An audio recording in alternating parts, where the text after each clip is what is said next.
truck base, you'll win the race. You're listening to Trucking Tomorrow, your go-to podcast for exploring and understanding the future of trucking from a carrier's perspective. In each episode, we sit down with industry veterans to discuss what it takes to grow your trucking company in today's world. So let's hit the road with Trucking Tomorrow. Here's your host, Brian Jones. Welcome to Trucking Tomorrow. I'm your host, Brian Jones, and I am joined here today by Michael Biafore from MBE Dedicated. Michael is the CEO of MBE Dedicated, a logistics company based outside of Toronto. Really excited to have him on the show here. Relatively young trucking company owner, doing a lot of interesting things, tech forward, very ambitious. So, Michael, great to have you on the show. Yeah, thank you for having me, Brian. Awesome. Well, I always like to kick things off of just the quick overview of MBE. How long you guys been around, what types of things you move. Just give me a quick overview of MBE in a nutshell, if you don't mind. So we started around 4 years ago. The major thing we move is construction materials, so being HVAC, plumbing stuff. We just recently expanded into luxury goods and some landscaping material as well. And it's all local, and that's pretty much it. Awesome. So HVAC, plumbing material, luxury goods. How did you get that mix? It's a unique combination here. Yeah, so when we first started, we had a client that was given to us by the previous owner. He knew them pretty well, like over a couple of years, and he moved out of the country. So um, they're just an HVAC supplier and a plumbing supplier in Toronto, and they've grown quite a bit over the past 4 years. I think when I started with them, they had 3 branches. Now they have 5 or 6. And so it's been a blessing growing with them over the years, and they've trusted us, and it's been amazing. And the luxury goods we just expanded into this year. It wasn't on purpose. It was just a result of me door knocking every day. And they happened to pick up a flyer, and now we're golden. So that's something that's going to mature and grow into a similar relationship. Looking forward to that. Awesome. Well, I want to dig more into that here in a second, because we talked to a lot of folks who are looking to grow those relationships, and it takes perseverance to really land them. And every conversation is a dice roll. But before we do, you said you're local. Could you just walk us through like what your operations kind of look like in terms of actually servicing these clients and how that works out for you guys? Yeah. So basically, when we started off, we just had one cargo van that I was driving myself. Okay. And I would keep it parked at my parents' house, which is where I lived. I was 21 years old. Yeah. Basically what they would do is they just text me or call me, hey, I have a delivery here, there, and I would do it. It was like a very basic one-man show type thing, nothing too serious. But as we've grown, I really wanted to give them a dedicated experience, something that they could see and feel is loyal, that is hardworking, and something that is constantly improving. And so basically what we do is we do pickups and deliveries by one shot. So we don't do LTL, picking up 12 loads at once and delivering all 12. We'll go pick up one load of a couple skids in a cargo van or a box truck. We'll deliver it and we'll go back again. It's just a repeat cycle every single day. And we've expanded our booking system since then. So it used to be just text messaging, and then we developed just a basic portal on our website, which is pretty fun to do. And it's been working pretty good up until now. Awesome. How have you grown those relationships over time? Like, did you get 100% of some of these clients' orders from day one? Did you expand and get more of their volume? What did that look like for you guys? So when I first started, the deal is that the guy that I bought the van off of that gave me the client, what they liked about him was he was completely exclusive. He didn't want to grow anything. He was just kind of happy with his van and with doing a couple deliveries for them. But when I first met them, I gave them the handshake, I gave them the resume, had a good talk.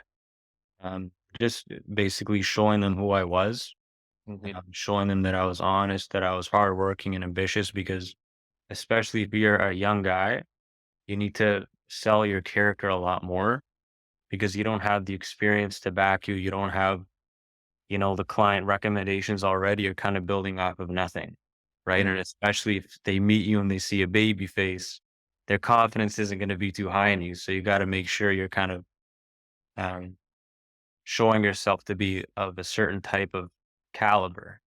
And so that's what I've been trying to do this whole time is be an example to those around me. And just by doing that with normal relationships like friends or wife or parents or even brothers or something, um, that's helped me grow as a person to get them to trust me more and see how things are growing personally.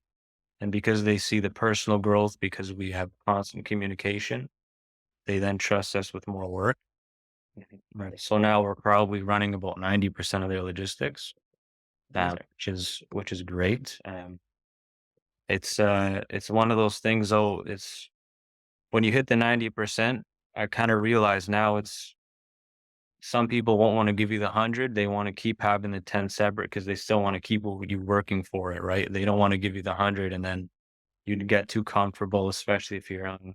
That can be a problem, right? So that was something that I kind of had to fight internally is getting comfortable and whatever. And so pushing past that, that's how we got here. Interesting. That's awesome. Um, I would love to hear some of this, any specific uh, like tactics or relationship things you do. Like how did you build that trust? Is it just phone calls? Do you drop in and say hello? It's just service and informing folks that we're always on time. And this is like when we arrive. Like what did that look for you and actually over delivering in that It sense? was it was mostly service. And I wasn't a very extroverted guy. I'm still not like that right now. I like to think of the analogy of like playing a sport. So a lot of people play basketball or hockey or tennis or something. And there's this thing where you're like playing with your friends and you're 1v1ing each other, right? Like that's what young people do. So you can either be the guy that plays against your friend that trash talks, that is super obnoxious, or you can be the guy that doesn't say a word but kills it. And so from me just being quiet, listening, being a good guy, taking their calls, and having a constant line of communication, as in, hey, I saw you book this delivery. Are there any extra specifics and this and that? And just based off of the small things, um, it's grown exponentially just because of the small things. So I never wanted to be fake and be a salesman and just go out and just say hi and try to butter them up. I was just quiet. I did the job good, and that's what it worked out to be, which is great.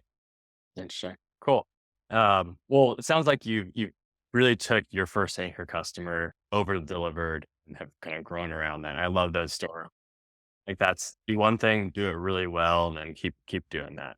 Uh, would love to hear about the second customer, right? Because that's always a challenge of like, hey, I did one thing, now I just doubled my total customer base. Like you did a lot of knocking on doors. Could you walk through how that went? How long did it take you to land that relationship? What were you doing to do that? Sounds like you were trying to reach out to folks, but it took a bit. Yeah, so it's kind of funny the way it works out. So I started the I started the business 4 years ago at 21. And for the 2 years, 21, 22, 23, even, I always wanted to grow it because I felt like I had to prove myself because the client was just given to me. Well, I felt like I had to prove myself.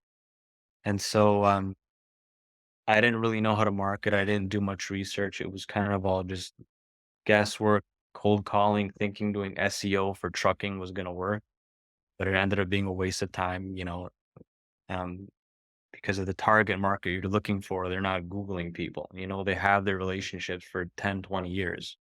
So that's where I got to the idea of just doing door knocking because that face to face connection, the handshake is a lot more meaningful than just a random call. And it's a lot easier to show who you really are face to face. And even if you don't build a connection right away, it's not a big deal. You move on, right? Everything happens for a reason. And so with the door knocking, I started doing that in the summertime of this year. Um, so kind of like a backdrop. So I had 2 kids in the past 2 years, and because of that, it kind of pushed me a lot harder in terms of motivation and in terms of pushing myself outside of my comfort zone and doing the door knocking because, like I mentioned, I was never a very extroverted guy. And so I started that this summer. I got one small customer, which was nice, and it was a good boost in confidence. And then I would print out flyers, which I tweaked around all the time because I was never really sure what to put on it in terms of what types of prices people liked. You can do like a niche flyer, which only works for one industry. You can make a generic flyer, which works for everybody. And so that was kind of the battle that I was going with in my head. Um, so this customer probably got the flyer to them probably in my second or third week of doing the door knocking, and nothing happened. And then I get a call 2 months later from the logistics manager saying, "Hey, I have your flyer on my desk. And we're looking for a new carrier partner to handle our logistics." And so it just happened like that. She gave me a call. I was just myself on the phone, um, offering good service, making sure that the way I was speaking was respectable. I don't ever want to call someone and say um, I'm the best, because the truth is all of us trucking companies, we're pretty much the same. Nobody can compete with the big guys in reality. So you need to offer a kind of different view on things. And so um, I made it clear to them that I wanted to earn their work. I didn't want to get anything for free. Give us a chance to prove it. If you like it, you like it. If you don't, you don't. We're going to do our best. And so that conversation led to a meeting. And then after we met with them, I showed them our system, which was a huge plus for them. And then I showed them our history, our recommendation. And that was also really good for them to hear. And now we're rolling with them, starting off with some volume every day. And then, God willing, we'll grow across Canada with them too. Amazing. Well, I love that story, and I know that values and just how you guys approach the business is a big part of Mhm. how you operate internally, but also it sounds like how you communicate with customers. Yeah. Uh, could could you walk through, how you think about values or your mission and how that impacts like how you interact with customers? Well, they're hugely, hugely important. Um, I'm a man of faith, so I take it extremely seriously in everything that I do. And so just off of that foundation, that's what I wanted to base the company on. And so when you have a foundation of values, it means you're set within a set of rules that you can't escape from. Mhm. And so if I know I'm on track of escaping from one of them, I look at the values and I see, oh, I'm about to pass this and I can't do that. And it keeps you grounded, it keeps you on track, and it also keeps you very, very consistent because you have those set of rules on the set of things that matter more so than a delivery that's 10 minutes early as supposed to just on time. It's it's the it's the mentality behind it that really puts it all together and lays the foundation. And if you have a strong foundation, there's nothing that can really shake it. Yeah. Well, I love it. Sounds like it's almost like no wall between your work and then your like personal life. It's like this is who I am. This is how we as a person. It's also how we show up as a business. And there's something very authentic about that.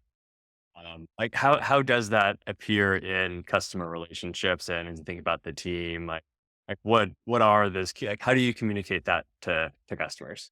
Well, I don't necessarily communicate it, I act it out.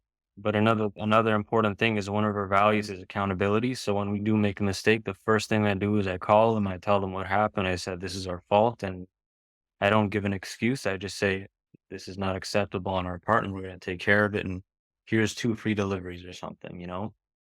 Um, and I've always tried to base the company on our own personal values because it's personal. It comes from the heart. You can't have a corporation that's heartless. Nobody wants to deal with a heartless corporation. They want to deal with someone that cares.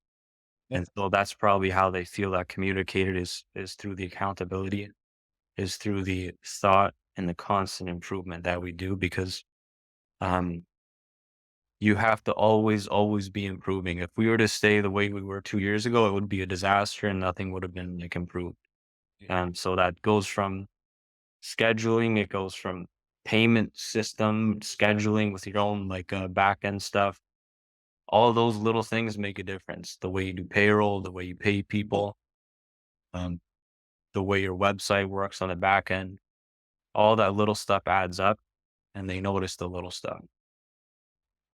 I and you're talking about the website, and this is like the intersection of your values internally and how you operate, and your professional image of MBE. You talked about how you show up, how you communicate.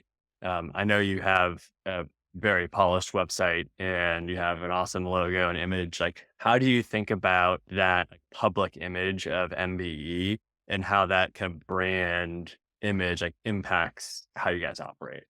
Well, the website is I have an amazing web developer. His name is Vince, and he's been working with me for the past 3 years. He's the first one that built it initially, and we went through a couple brand changes. So initially, the website was very basic info. My logo used to be red, but now it's a blue. It had that our old booking system on there, and it went from that. It transitioned into me kind of tweaking with it a little bit and adding some effects. But ever since I started the actual brand, I wanted to make it seem very professional and structured.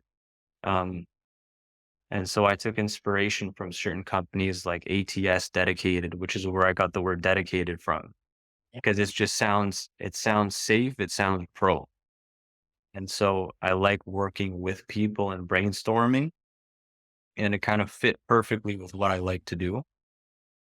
And from that logo, we moved on to the new one that's on my hat right now. I don't know if you guys can see it, but it matters a crazy amount to me because, like you said, it doesn't seem like there's a wall between the business and personal, and that needs to be conveyed effectively through a logo and through branding, which is completely business. There's nothing personal about a logo or a website, but conveying it through color, through wording, and through shapes is what I wanted to do. So I wanted something that was loyal, that was safe, but that was also fast and sharp.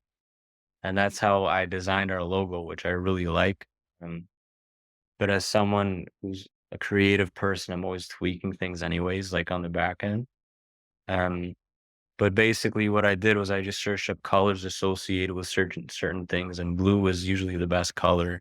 When it comes to stuff like that, it's like loyalty, trust, safety, like all those things are associated with the color blue. So that's why I chose blue. And dedicated logistics just kind of summed up exactly what we enjoy to do. Um, Work with people and come up with good plans. And so that's the brand image. Well, I love the color blue, as you can see Yeah. from where we sit. You also have the Toronto Blue Jays. You got a lot of blue. Yeah. World. Um, well, because you're local, and we talked a little bit about the team, but haven't dug into it as much. How does hiring and the amount of interaction your drivers have with customers, like how does the driver interaction with customers impact that? And how do you think about hiring? How do you like build? It's incredibly difficult. Yeah. Because the standards have to be tweaked to the exact way you want things. Um, there's the basic stuff that everybody deals with, which is insurance requirements and experience and whatever. Everybody has those problems, especially if you're a small company. But um, it probably matters most when you're a small company because there's a lot less points of contact, and it's a lot more of the same people, and it's a lot of relationship building. So when I hire people, the most important thing that matters to me is character and honesty. And if they have a good character, if they're honest people, then I'll hire them regardless of 5 versus 10 years of experience. Obviously, you need to be reasonable and not hire someone with 2 months of experience. You can't do that. But that's just the limits of the industry. And in terms of their interactions with our customers, the basic criteria of character and honesty is something that comes through myself, and with them having those same qualities, our customers get a taste of me still. Mhm. And so I always tell our guys and our customers, there's you shouldn't notice a difference between MBE and Michael. It should be the exact same experience. And so that's why I select my people very, very picky. Um, you can't just hire someone that has high skill, but they don't mesh well with people. Um, you can't hire someone that's high skill, but doesn't listen to you and isn't humble. And another problem is someone that's very prideful, and you don't want someone like that working for you because they're going to give you problems. And you want someone who's humble and willing to put themselves below the next person. And that's a huge, huge, huge quality that's it's pretty underrated, honestly. I think I saw this. Do you know who Dave Ramsey is? Yeah. He's like the finance guy, right? So he has this motto where he's like, if I'm hiring someone, they have to be hungry, humble, and smart. I think that's what he says. So I kind of took that on like this week because I'm hiring someone this week, and it just fit the exact like mentality that I had. So it's just a fun say. How do you hire for that, right? Like it's tough because you need safety, you need experience, you need all those other things, and layering in like more requirements on top of that just it gets hard, right? So Right. how do you filter for that? How do you find the right people? What does that look like for you at MBE? Well, what I usually do is I just set a minimum of 3 years experience, which lots of other people do. But lately, I've been putting 5 years, and I've been requesting letters of insurance regarding like their experience with an insurance company. In Ontario, it's called the CVOR, which is the commercial license um, registration.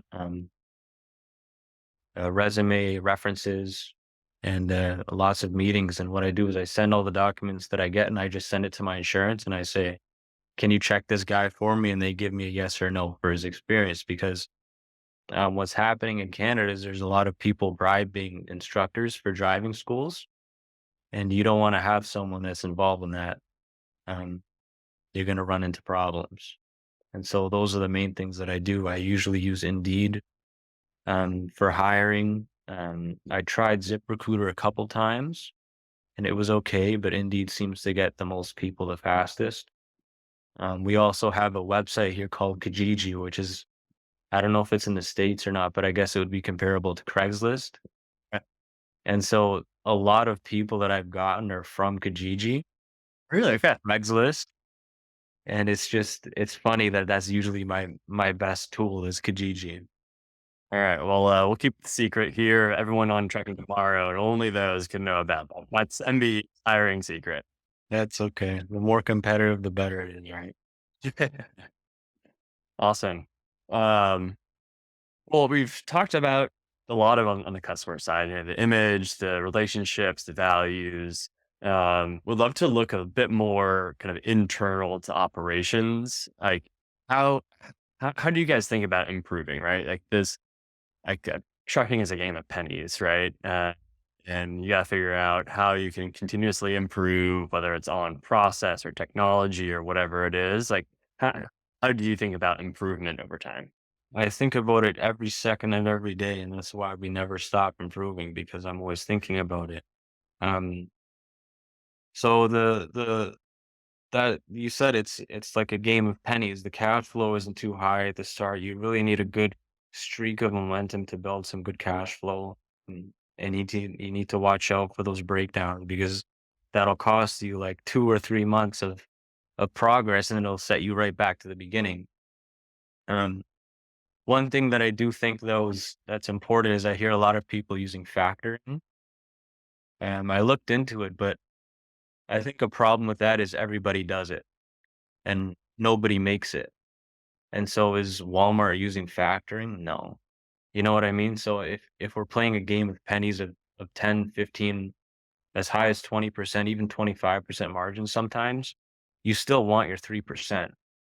And so I think when you protect that, when you protect your margin, you're forced to rely on safe cash that you have instead of taking these dumb risks in terms of um, lines of credit or abusing your credit card, because you'll fall into that trap very, very, very easily. And it's something that we're still dealing with because we're learning every day, right?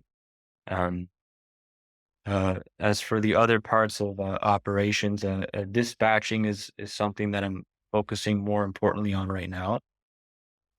We're starting to set up kind of a structure. We only have like about 6 employees anyways, but establishing a structure is very important because you can't run it all yourself. Um, so for someone wearing all the hats in the business, it becomes a problem real fast. And so having an accountant really saved us regarding that knows what they're doing. Having a dispatcher, it really saves your ass because that takes a lot of attention.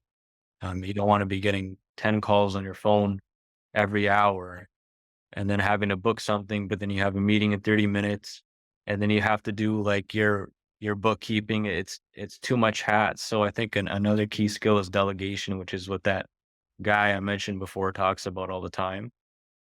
And when you learn to trust your team, you prove drastically because of that. Awesome. I I'm curious how you thought about bringing on those office folks, right? Because we hear that a lot for kind of smaller carriers as they're growing. When do they, how do they think about investing in technology or hiring in a way that might be a 50% increase in the size of their office side, right? Like big expense to make that jump. So how have you thought about process improvements versus people and hiring? Because those are two sides of the same coin.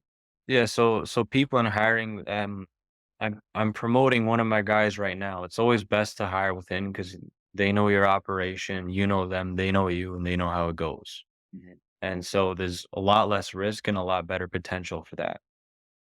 So that's the one side of the coin. So the technology can make a huge difference. So with our new system now is one of the main reasons why we landed our luxury goods guys. Because the new system it's fresh, it's clean, and it's just so simple. And so when you don't have something like that, it's a huge setback because every day technology is improving and every day companies are catching up with that. So if you lag behind, they're gonna notice the difference. Like before we started this call, we were talking about someone having a pack of files everywhere. You can tell on the front end and you can tell from the back end. And another thing is we've been improving our tech as we've been growing, obviously. So something like ELDs helped us a lot in terms of keeping our hours tracked, tracking trucks, which is helpful. And people give you a call and say, "Hey, where is this person?" or blah blah blah. And the dash cams are very helpful that you see now. And one thing that we just started to implement is cargo cameras, um, especially for those luxury goods people. Obviously, they wanted that. But those are the advantages that you need to take. Surprisingly, not too many people take those things. And so when you do take advantage of stuff like that, it gives you an edge that you don't realize is available. And so I think if there's a smaller company out there, I would just say get an ELD and get the AI camera and get the cameras around the truck and get a good booking system because it makes the world of a difference for someone. Yeah. We like to think about like punching above your weight as a small carrier. How do you make 10 to 20 truck fleet operate and look like, oh, wow, I have 500 trucks because I have Exactly. Yeah, the brand, I have all that. that's exactly it. It just makes you look so much more professional and it's so easy. Technology now is so good. It's not hard, you don't need a team of people to develop something for you. There's people that do it and then you could just buy it. And so why not? You know? Awesome. Well, I mean, this is trucking tomorrow. So the last topic I always like to talk about is forward looking.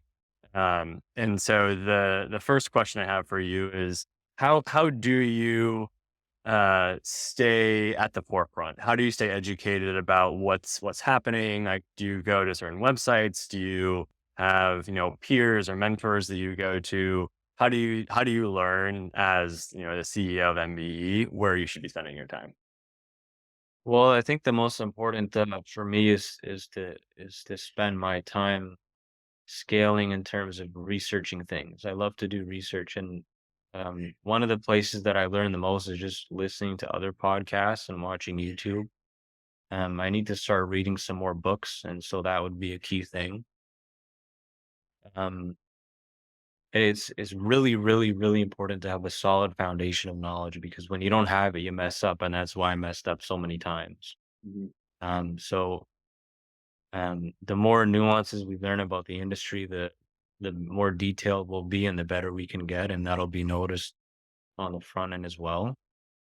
And what was the other part of the question? Sorry. It was how you stay educated about what's happening Yeah. forefront here. Yeah, mostly YouTube. I like to watch stuff, especially as I'm driving, and so that's how I retain information probably the best. Is I'm more of a visual learner, so if I see it, I'll take it in much better. But you really need to read. You really need to be motivated to learn, because if you don't learn, then you're done. Yeah. So, and I especially wanna- from experience too. All of your experiences, if you don't learn from them, you're done. And, it's an obvious thing. and then as you think about the future again on trucking tomorrow, what what does the future look like for MBE? You're a pretty young trucking company owner, which is amazing. You don't see a lot of 21-year-olds like building their trucking company. It's like awesome to see and love to work with you. Um, but like what's the future hold? Like what is So MBE, I'm planning on keeping it Canada based. I don't want to expand anywhere else with MBE. I want to focus on the box trucks locally. It's kind of our bread and butter right now. We should be expanding into other cities more drastically, like Vancouver, Calgary, Edmonton, Ottawa, Montreal, Quebec, Victoria, even um, with a little 3PL operation that we have going on the side. And so that's an area where we can expand in a pretty big way. And we have some good opportunities regarding that with some of our current clients. And so that's very exciting. And what's good about that is it gives you the option to create a chain link between each city, kind of like a lot of the other big companies do. And because of that opportunity in the future, maybe in 2 years or a year and a half, we can start doing some actual LTL and FTL between those areas. And so kind of create our own ecosystem. Um, I also incorporated another company 2 months ago to be a brokerage to kind of fit alongside MBE, which is again a very popular trend you see people doing, and that's going to be international. So it takes time, but the most important thing to me is keeping our values the same, making sure it's all honest, it's very high integrity, and that's if we don't do that, then we're not going to grow. awesome? Well, Michael, I appreciate everything you say. I think you're speaking a lot of words of wisdom here. So thank you for taking the time Appreciate it. to join us on the show, and wishing you the best at MBE. Thank you, Brian. You as well. Thank you for joining us for this episode of Trucking Tomorrow. The show notes include links to any resources mentioned in today's show. And if you enjoyed our podcast, please subscribe so you never miss an episode, and leave us a 5-star review. In the race, with truck base, you're always tough.